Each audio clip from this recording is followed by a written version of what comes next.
At the royal ceremony in Eldoria, the atmosphere crackled with anticipation, every noble seated like a spectator in a grand theater.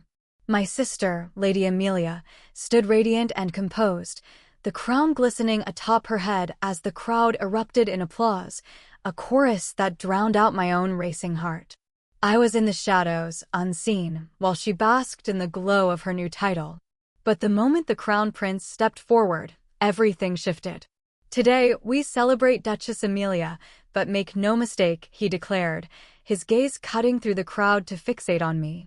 "The true heir is Claire Langley." A collective gasp rippled through the hall, an unspoken storm brewing in the wake of his words. Ever felt the ground shift beneath your feet, revealing a destiny you never knew you had?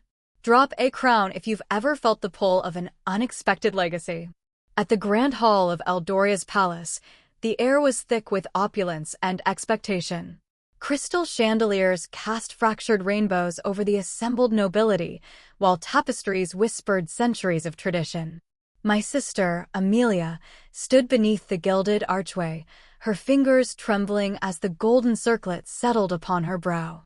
The crowd erupted in applause, a thunderous wave that seemed to drown out everything else, except the quiet storm brewing inside me. I watched, unmoving, as the crown prince stepped forward, his voice steady yet carrying an edge that sent ripples through the room. "Today, we crown Duchess Amelia, but let it be known, the true heir stands among us." He turned, locking eyes with me, and uttered words that sliced through the ceremony's pomp. "Claire Langley, you are the real heir." A hush fell, sharp and sudden, as every gaze pivoted from the newly minted duchess to me. My breath caught, heart pounding so fiercely I feared it might betray me. Amelia's smile faltered for a fraction of a second, a crack in the polished facade she wore like armor. Whispers erupted like wildfire, confusion and disbelief mingling with curiosity. The weight of that declaration settled over me, both a balm and a blow. I was supposed to revel in Amelia's triumph, to bask in the reflected glory of her ascent. Instead, I felt like a shadow, elongated and distorted, stretching beyond the reach of the spotlight yet unable to escape its glow. The crown prince's words ignited a tempest inside me, pride tangled with doubt, anticipation laced with fear. What did he truly mean? Was this a challenge, a promise, or a curse? The ceremony pressed on, the royal heralds resuming their proclamations, but my world had shifted irrevocably. I caught Amelia's eyes briefly. Hers shimmered with something I couldn't name: rivalry, hurt, or perhaps a flicker of understanding. The courtiers had already begun to murmur, their eyes darting between the sisters caught in an unspoken contest for legitimacy. As the crowd dispersed into the opulent corridors for the customary celebrations, I lingered near a marble column, fingers tracing the cold stone as if it could anchor me. The grandeur around me felt suffocating, a gilded cage gilded with expectations and history. I had always been the one behind the scenes, the quiet observer whose talents were invisible to all but a few. Yet now, the prince's words thrust me into an unwanted spotlight. Amelia approached, her steps hesitant. "Claire," she said softly, voice barely audible over the lingering murmurs. "Why did he say that?" Her eyes searched mine, vulnerability masking the regal poise she so carefully maintained. I wanted to tell her everything about the late nights spent poring over ancient texts, the secret lessons in diplomacy, the endless preparation for a role no one thought I could claim. But the words caught in my throat. "I don't know," I whispered, forcing a steady breath. "But maybe it's time someone did." The tension between us was a fragile thread stretched taut, threatening to snap. Yet beneath it, a seed of something new took root, a shared understanding that this moment was not just about titles or ceremony, but about the destiny that had long been whispered in the shadows of our family's history. Later, alone in the quiet of my chambers, I allowed myself a moment to feel the full weight of what had transpired. The crown on Amelia's head gleamed in the candlelight, a symbol of power and expectation. But the prince's words echoed louder, stirring a fire I hadn't known I possessed. The path ahead was uncertain, fraught with peril and promise alike. For the first time, I understood that my story was no longer one of obscurity. The real heir had been named, and the game had irrevocably changed. I was no longer just Amelia's sister. I was a contender, a force to be reckoned with in the intricate dance of royalty and destiny. And so, beneath the glittering chandeliers and the watchful eyes of a kingdom, I took a silent vow. To uncover the truth behind the prince's declaration. To claim the legacy that had been hidden from me. To step out of the shadows and into the light, no matter the cost. Because sometimes, the greatest power lies not in crowns or titles, but in the courage to embrace the unexpected, to become the heir no one saw coming. Late that night, the palace settled into a heavy silence, but my mind refused to follow suit. I lay awake, the prince's words replaying in an endless loop, each echo unearthing memories I had long buried beneath layers of duty and neglect. Amelia's coronation was the culmination of a lifetime's design, hers, not mine. From childhood, she was the golden child, the one groomed for greatness, her every step choreographed to perfection. And I was the shadow trailing behind, overlooked and dismissed, a mere footnote in the family's grand narrative. I remembered the countless afternoons sitting in the royal library, pretending to admire the intricate bindings while secretly devouring volumes on politics, history, and diplomacy. Where Amelia was taught to smile and nod, I was taught to think and question. I mastered the art of patience, of silence, because my place was never meant to be at the forefront. Those secret lessons, stolen from the watchful eyes of tutors and courtiers, became my sanctuary.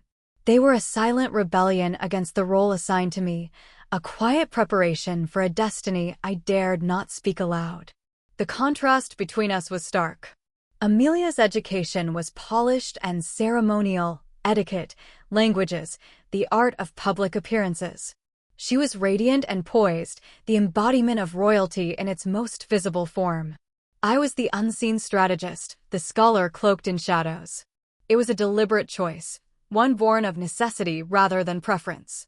I had learned early that intellect alone would never secure me a place on the throne, but knowledge was a weapon no one could take away. The next morning, the palace corridors buzzed with renewed energy, whispers of the prince's declaration swirling like a tempest.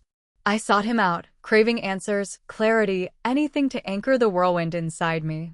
I found him in the sunlit garden, where the scent of blooming jasmine softened the sharp edges of court intrigue. He greeted me with a nod, his expression inscrutable.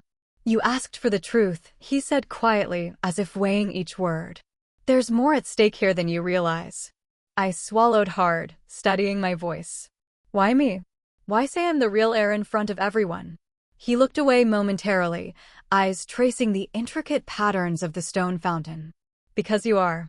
Not just by blood, but by nature. The crown is more than a title, it's a responsibility. One that requires not just ceremony, but vision, wisdom, and strength. You possess what others lack." His words both comforted and unsettled me. I had spent years doubting myself, accepting the role carved out for me by circumstance and family politics. Yet here was a man, the future king, affirming everything I had ever hoped to be but was never allowed to show. "There's a history most don't know," he continued, voice dropping to a conspiratorial whisper. "The true line of succession was altered long ago, for reasons that served some but betrayed others. Your claim is not just legitimate, it's rightful. But revealing it now threatens the balance of power. The court is divided, and your emergence could ignite a conflict no one is prepared for." I felt the enormity of his confession settle over me like a shroud. This was not merely a family dispute, it was a political powder keg, with consequences rippling far beyond the palace walls. The weight of legacy pressed down harder than ever. "Amelia," I began, but he shook his head. "Amelia is a pawn, caught between duty and ambition. She believes in her role, as everyone expects her to. But you," his gaze held mine, steady and unyielding. "You are the catalyst for change. The one who can reshape the future of Eldoria." The garden around us felt suddenly smaller, the ancient trees and blooming flowers witnesses to a secret that could topple kingdoms. I realized then that the path laid before me was treacherous, lined with both peril and possibility. Returning to the palace, I carried the prince's words like a fragile flame, illuminating the darkness that had surrounded my existence. I could no longer hide behind silence or shadows. The education I had painstakingly acquired, the strategies I had formulated in solitude, all pointed toward a destiny I was now compelled to embrace. That evening, I found myself in the royal archives, poring over dusty scrolls and faded manuscripts. The truth was etched in every line, a lineage obscured, alliances forged in secrecy, betrayals masked by ceremony. Each revelation deepened my resolve and sharpened my understanding of the stakes. Amelia's approach to power was different from mine. Where she thrived in the spotlight, I excelled in the unseen currents that shaped the realm's fate. It was a distinction that set us on a collision course, one that neither of us fully understood yet. As the days passed, the court's atmosphere grew charged. Nobles whispered in hushed tones, eyes flicking toward me with a mixture of curiosity and caution. Some saw me as a threat, others as a beacon of hope. The prince's subtle nods of encouragement were a lifeline amidst the storm. One evening, during a council meeting, I watched Amelia navigate the room with practiced grace, her smile never faltering. Yet beneath the surface, I glimpsed the tension, an unspoken challenge brewing between us. The court awaited a reckoning, and neither sister could afford to falter. Later, alone, I allowed a rare moment of vulnerability. The burden of expectations, the loneliness of secrecy, and the fierce longing for acceptance converged in a silent prayer. I was no longer just the overlooked sibling. I was a contender, armed with knowledge and conviction. The prince's words echoed anew, "You possess what others lack." I clung to them, knowing that the journey ahead would demand every ounce of strength and wisdom I had cultivated in the shadows. In the quiet of the night, beneath the same stars that had witnessed our family's secrets for generations, I vowed to unravel the tangled threads of heritage and power. To claim not just a title, but the future of Eldoria itself.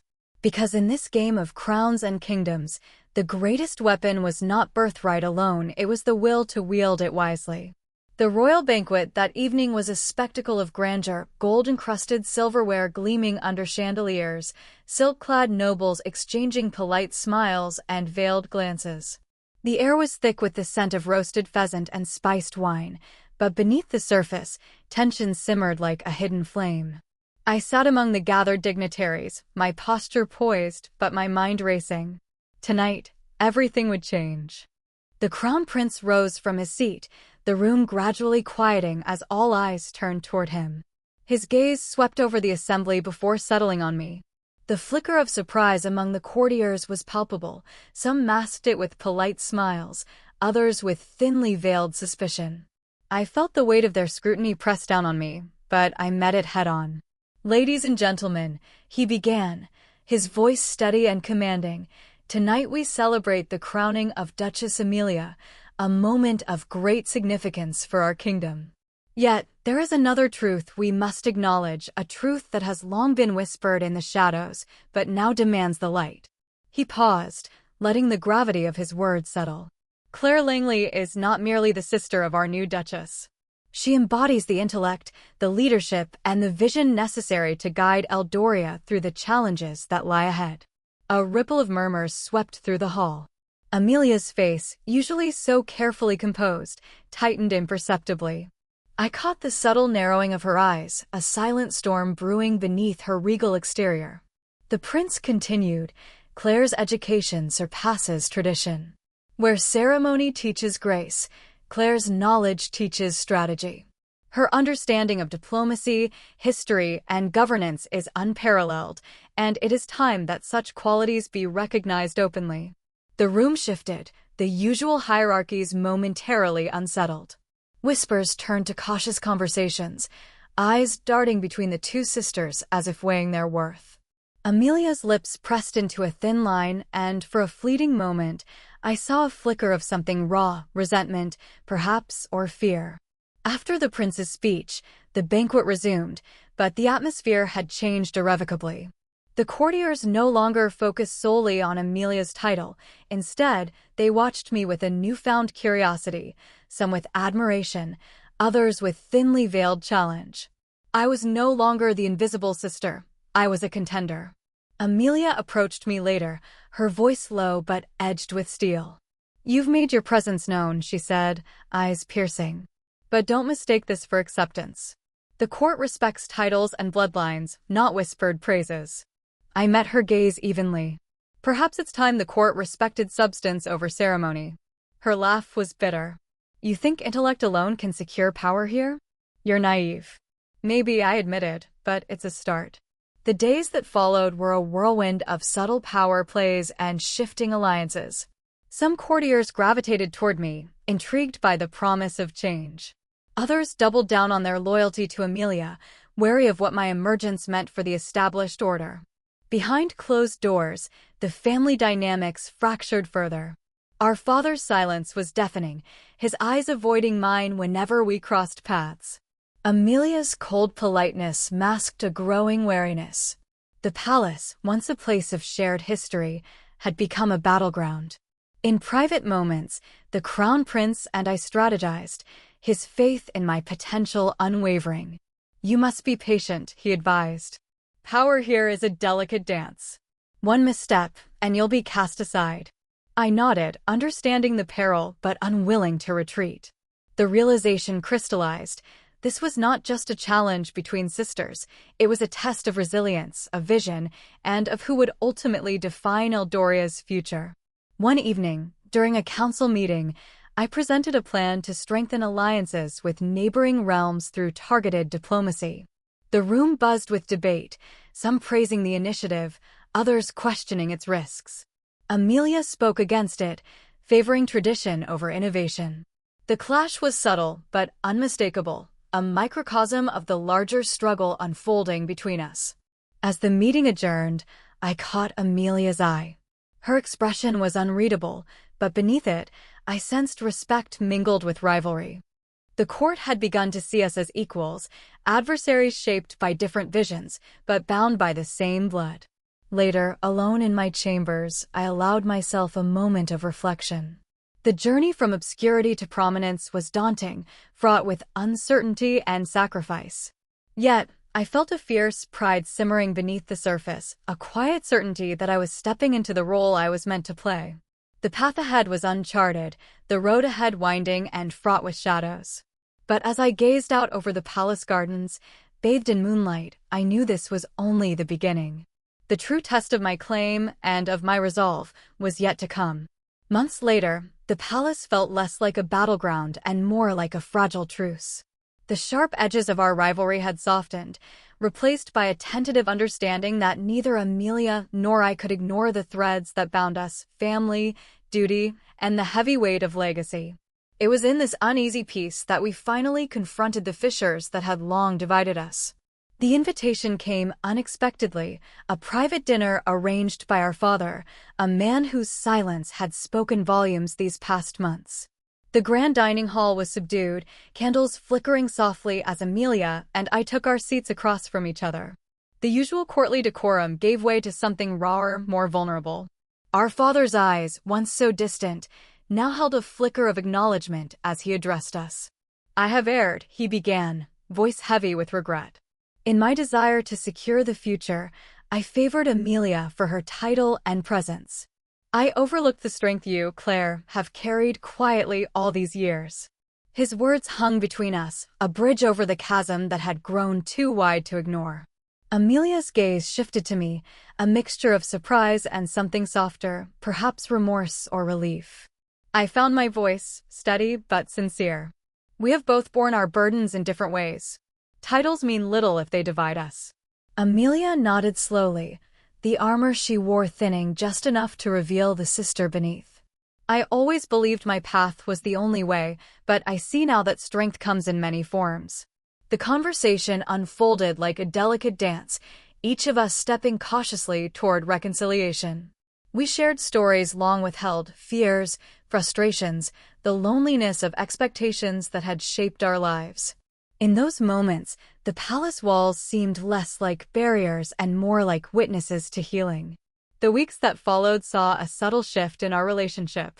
We began to consult one another, combining Amelia's grace and public presence with my strategic insight. Our father, too, grew more present, offering guidance tempered by humility rather than decree. Together, we navigated the uncertain political waters that threatened Eldoria, alliances fragile, enemies watchful, and the ever-present pressure of a kingdom hungry for stability. Our united front surprised many, transforming skeptics into allies and softening the court's earlier divisions. One afternoon, as we reviewed plans in the sunlit council chamber, Amelia reached out, her hand brushing mine briefly. "I'm grateful, Claire," she said quietly, "for your strength, your vision, and for reminding me there's more to our legacy than crowns." I smiled, the weight of years lifting slightly. "And I'm grateful for your resilience and your willingness to see beyond tradition." In that moment, the unspoken promise between us crystallized, to support one another, not as rivals, but as sisters bound by blood and purpose. We were no longer adversaries caught in a struggle for power, but partners poised to guide Eldoria through the storms ahead. The palace buzzed with renewed hope, the court's whispers now tinged with respect rather than suspicion. Our father's acknowledgement had opened a door, not just between us, but for the future of the kingdom itself. As night fell, I stood by the window of my chambers, gazing out over the city lights that shimmered like stars fallen to earth. The journey from isolation to unity had been arduous, marked by pain and revelation. Yet, it had forged a bond stronger than any title or decree. Amelia's voice echoed softly behind me. "We have much work ahead." I turned to face her, determination steady in my eyes. Together. And in that simple word lay the promise of a new chapter, not just for us, but for all of Eldoria. The quiet moments alone in my chambers became a rare luxury amid the swirl of responsibilities. I often found myself gazing out over the palace gardens, the moon casting silver light over the delicate blossoms, and reflecting on the journey that had brought me here. From the overlooked sister standing in the shadows of my family's legacy to someone the kingdom now looked to, not just for titles, but for something deeper. It was a transformation I hadn't anticipated, one forged not by ceremony or bloodline alone, but by the trials I had endured, the knowledge I had sought in secret, and the courage to step forward when the time came. The crown's weight was no longer a distant concept, but a tangible reality, one I was determined to bear with both strength and grace. I thought back to the day of Amelia's coronation when the crown prince's words had shattered the illusion of my place in the world. "The real heir," he had said. Those words had ignited a fire within me, a call to embrace a destiny I had long questioned. It wasn't just about power or recognition, it was about honoring the truth of who I was beneath the expectations and appearances. Family loyalty, I learned, was a complex tapestry woven with pride, sacrifice, and sometimes pain. Amelia and I had walked divergent paths, hers illuminated by public acclaim, mine shadowed by quiet preparation. Yet, in the end, it was not division but unity that defined us. Together, we had begun to rewrite the story of our lineage, blending tradition with visionary leadership. The palace corridors, once filled with whispers of rivalry and doubt, now echoed with cautious optimism. Our father's earlier silence had given way to support, and the court began to see the strength in our alliance. The kingdom itself seemed to breathe easier, sensing a future where power was wielded not just by birthright, but by wisdom and heart. In the stillness of the night, I contemplated the nature of power, how fragile it could be, yet how transformative when guided by purpose. Titles were but symbols. True authority came from the ability to inspire, to lead with empathy, and to embrace the complexities of identity and duty. I thought of the countless moments I had spent hidden behind books and strategies, the secret lessons that no one knew I had undertaken. Those moments had been my crucible, shaping a resilience that now stood as my foundation. The path had been lonely, but it had also been necessary. As the first light of dawn crept over the horizon, painting the sky in hues of pink and gold, I felt a quiet resolve settle within me. The journey was far from over. Challenges awaited, and the delicate balance of the kingdom's future depended on the choices I would make. But I was ready. I was no longer the overlooked sister, the shadow behind the throne. I was an heir in intellect and heart, poised to embrace the legacy that had always been mine to claim. In that realization, I found not just pride, but peace. If this story holds meaning for anyone who has ever felt unseen or underestimated, know this: your worth is not defined by the roles others assign you, but by the strength you carry within. Sometimes, the greatest victories come not from recognition, but from the courage to step into the light on your own terms. And so, beneath the vast sky that had witnessed my family's history, I stepped forward, not just as Claire Langley, sister to the Duchess, but as a force destined to shape Eldoria's future. If you loved the story, like the video and subscribe.